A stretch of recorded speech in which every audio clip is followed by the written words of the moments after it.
What's up, you guys? This is Danny B, and you're watching The Trash Stash. And today I'm going to be going over some of my DVDs.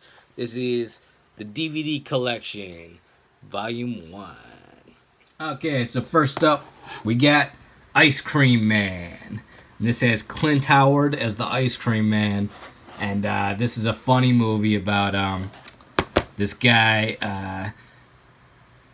He sees his favorite ice cream man murdered when he was a kid, and it kind of makes him go crazy. Then he's sent to a mental institution.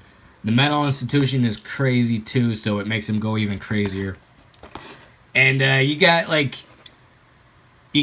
kids knowing that this guy's evil, and they're trying to sabotage him, but he's out and he's killing people and then taking their bodies and throwing it into the ice cream mixers and stuff like that. So he's blending people up into ice cream.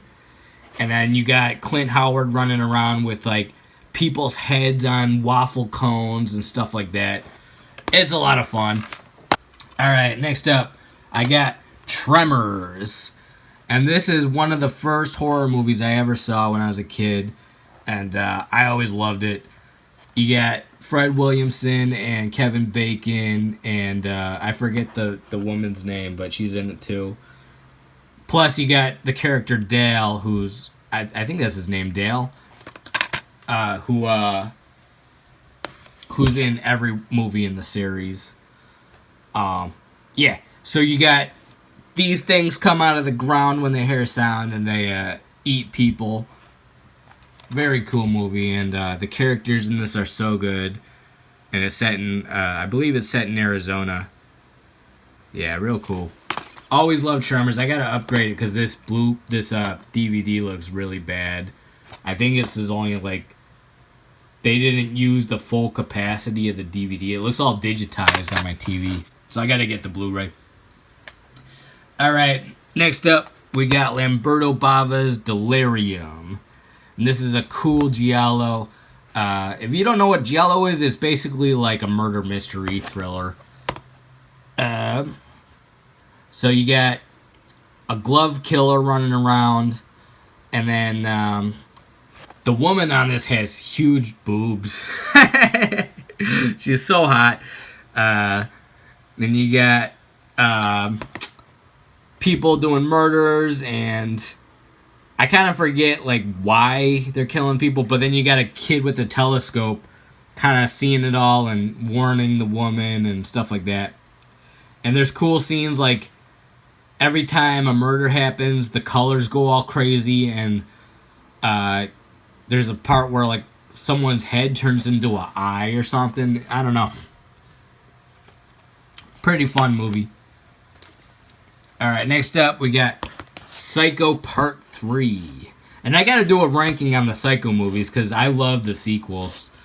And Part 3, spoiler alert for my upcoming video, but Part 3 is my favorite.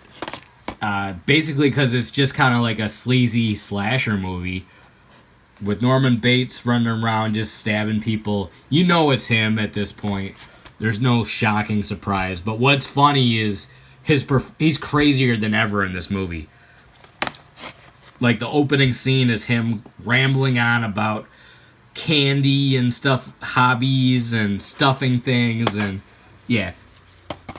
Awesome movie. Plus you got the character Duke, who's just a scumbag, and a nun who's given up on her religion, staying at the base motel, and she's kind of thinking Norman's this innocent guy, but he's a psychopath, obviously. Alright, next up we got Breakdown. Kurt Russell with Breakdown. And this is such an underrated thriller, action thriller with, I believe his name is J.T. Walsh.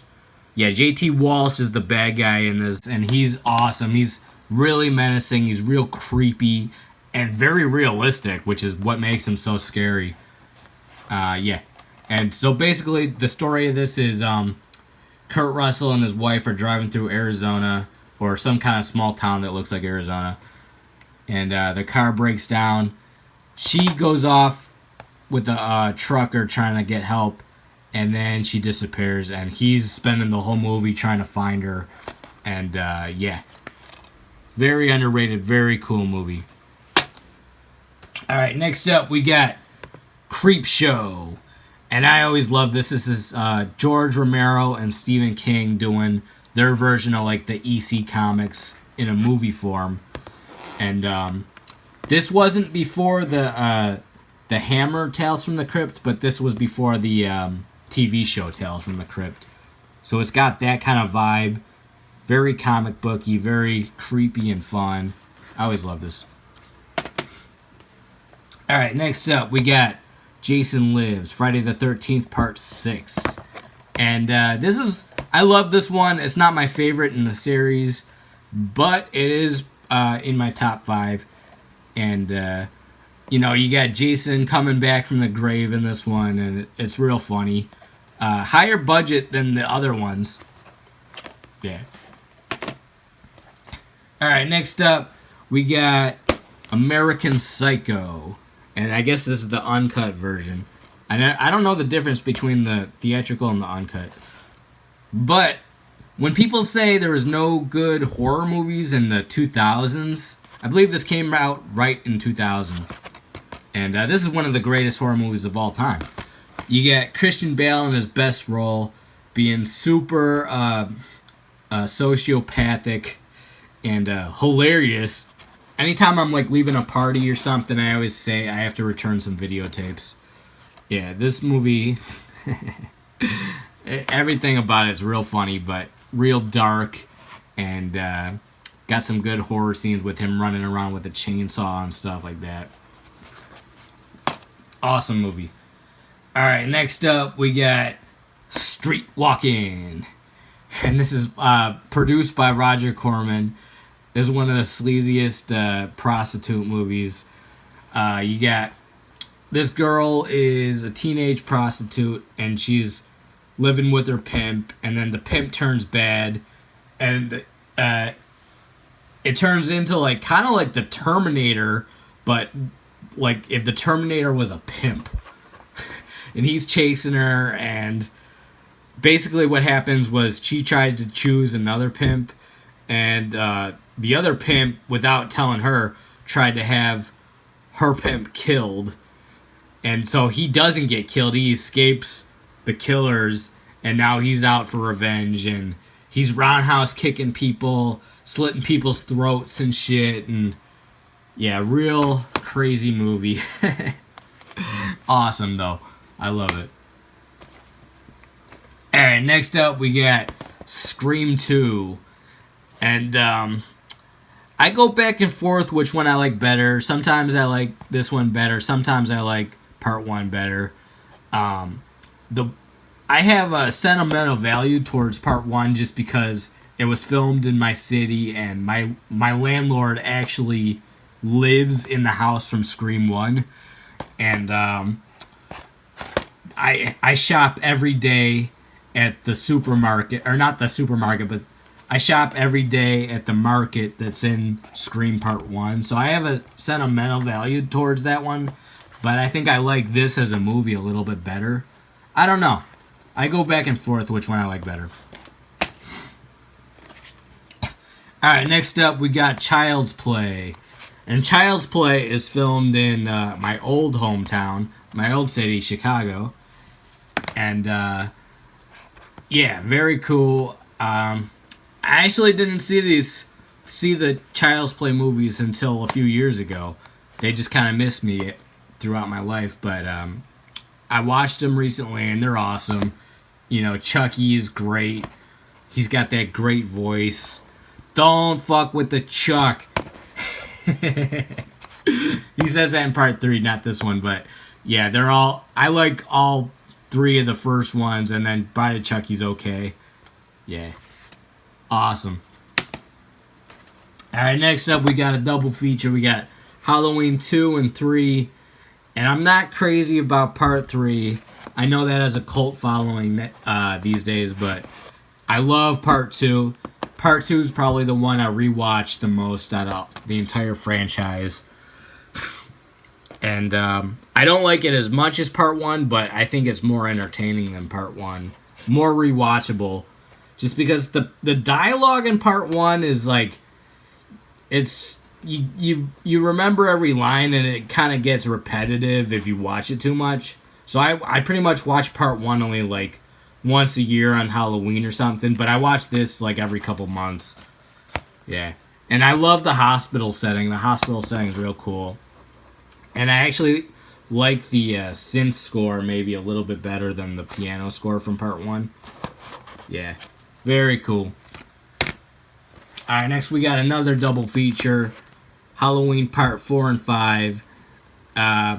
Never been so crazy about these two, which is why I got it in a double pack. Yeah, I don't know. Which one I like better? It's hard to say. Probably Part 4, but maybe Part 5? I don't know. Part 5 is pretty funny, but Part 4 has like good atmosphere. Yeah. Not crazy about either one, though. Alright, next up, we got The Dentist Part 2. Brace yourself. Yeah, this is one, I used to rent this back in the day at the video store. And the cover always stuck with me. Every time I think of 90s horrors, this is one of the first covers that comes to mind. The movie itself is so cheesy. It's got, like, close-ups of the dentist drilling at teeth, and it looks like he's chipping at like a marshmallow or something, but it's supposed to be a tooth. And then one crazy scene where he drills someone's teeth out with an actual like power drill.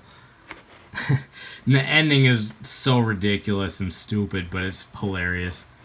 Check out the dentist movies if you've never seen them. Alright, next up we got another Halloween. This is the 3-pack with H2O, The Curse of Michael Myers, the theatrical version, and Halloween Resurrection. And I always like H2O. And this one, Halloween Part 6, is actually one of my favorites in the series, the theatrical version. And Resurrection, I'm not crazy about, but I'll watch it. Yeah, this was only like $12 or something. Well worth the money. Alright, next up we got Friday the 13th, The New Beginning. Part 5, basically. Yeah. This is my second favorite in the franchise. I love the pacing in this movie, and the characters are a lot of fun. I know it's not Jason as the killer, but I don't care. It's still such a fun movie. And probably the sleaziest one in the franchise, because you got people like snorting coke in there, and lots of nudity, lots of murdering. Yeah. Directed by Danny Steinman, who did Savage Streets. Yeah, a lot of fun. I always like Pam is probably my favorite female lead in the series, and I like Reggie the Reckless, and you got a bunch of cool characters in this. All right, next up we got Dawn of the Dead, the remake, and this was pretty cool. I don't like it anywhere near as much as the original Dawn of the Dead, but it's still watchable. It's still like they didn't mess up so bad, or they didn't mess up at all. Actually, it's very hard to top the Romero zombie movies. And this was fun. You got Mekhi Phifer in there, Ving Rhames. I forget the girl's name. Yeah. The zombies in this, they run, which is, I'm not crazy about that. But yeah, good movie. Alright, last up we got Ghostbusters. And what can I say? I always loved this movie as a kid. The thing about Ghostbusters that trips me out is like, I'll run across like teenagers or kids these days that are like, I never saw it, and or like, I've seen it like a few parts of it, but if you grew up in the 80s, like, it was impossible not to see Ghostbusters. It was more than a movie. It was like a breakfast cereal. It was, all the action figures and video games were based on Ghostbusters. cartoon series. Like, it was Ghostbusters mania until about probably like 1995 or something. And even like, I want to say until like 2001 or something, they were still selling the Slimer Ghostbusters High C drink, Ecto Cooler. They're still selling that for a long time. Bill Murray, Harold Ramis, Dan Aykroyd, and Ernie Hudson, who should be mentioned on this. Shame on this company for not putting Ernie Hudson on there. Rick Moranis and Sigourney Weaver. I would have loved if the new Ghostbusters, if they wanted like an all-female cast, that would have been fine as long as it was led by Sigourney Weaver and Annie Potts, who played Janine in the movie. That would have been awesome. But I don't know. They went like the Judd Apatow style comedy route with the new one, and I don't know. I had no interest in seeing it. But this one, you know, of course, is a classic. I even like part 2 a lot too. Alright, you guys, that's volume 1 of the DVD collection. Let me know which one of those you like the best. Subscribe, hit the like button. Let me know if you want to see more. If you want to see more DVDs or VHS next, let me know. And, yeah, thank you, and subscribe.